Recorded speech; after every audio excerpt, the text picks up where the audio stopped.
शकुंतला महर्षि विश्वामित्र और अप्सरा मेनका की पुत्री थी, जिसका जन्म एक विशेष घटना के तहत हुआ था। इंद्र ने विश्वामित्र की तपस्या भंग करने के लिए मेनका को भेजा था। उनके मिलन से शकुंतला का जन्म हुआ, लेकिन मेनका उसे जंगल में छोड़कर स्वर्ग लौट गई। महर्षि कण्व ने उसे अपने आश्रम में अपनाया और उसका पालन पोषण किया।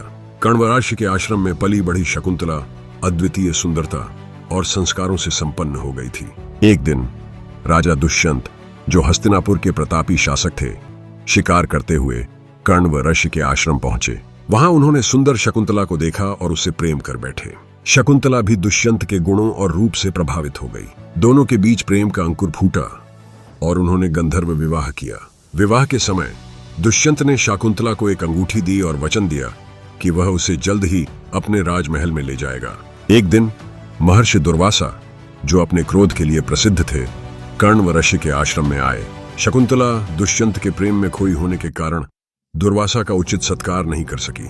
इससे दुर्वासा क्रोधित हो गए और उन्होंने उसे श्राप दे दिया, जिस व्यक्ति के बारे में तुम सोच रही हो वह तुम्हें भूल जाएगा। शकुंतला की सखियों ने दुर्वासा से विनती की तो उन्होंने कहा, यदि वह दुष्यंत को अंगूठी दिखाएगी तो उसे सब कुछ याद आ जाएगा।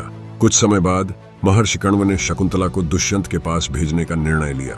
रास्ते में नदी में स्नान करते समय उसकी अंगूठी नदी में गिर गई और एक मछली ने उसे निगल लिया।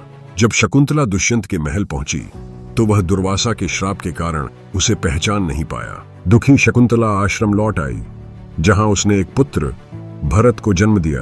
भरत बचपन से ही साहसी और वीर था और उसने शेरों को अपने खेल का साथी बना लिया था। उसकी वीरता और शक्ति देखकर आश्रम के सभी लोग उसकी प्रशंसा करते थे। कुछ समय बाद एक मछुआरे ने नदी में पकड़ी मछली से वह अंगूठी पाई और उसे दुष्यंत को लौटा दिया। अंगूठी देखकर दुष्यंत को सब याद आ गया। अत्यधिक पश्चाताप और आत्मग्लानि में डूबे हुए दुष्यंत ने तुरंत शकुंतला को खोजने का निश्चय किया। आश्रम पहुंचने पर उसने अपने पुत्र भरत को जंगल में शेर के साथ खेलते देखा। यह देखकर दुष्यंत को गर्व हुआ, लेकिन साथ ही अपने व्यवहार पर गहरी आत्मग्लानि भी हुई। उसने शकुंतला से क्षमा मांगी और शकुंतला अपने प्रेम और निष्ठा के कारण उसे क्षमा कर देती है।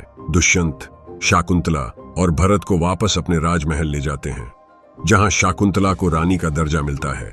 यह कहानी हमें यह सिखाती है कि सच्चा प्रेम, विश्वास और धैर्य सभी बाधाओं को पार कर सकता है।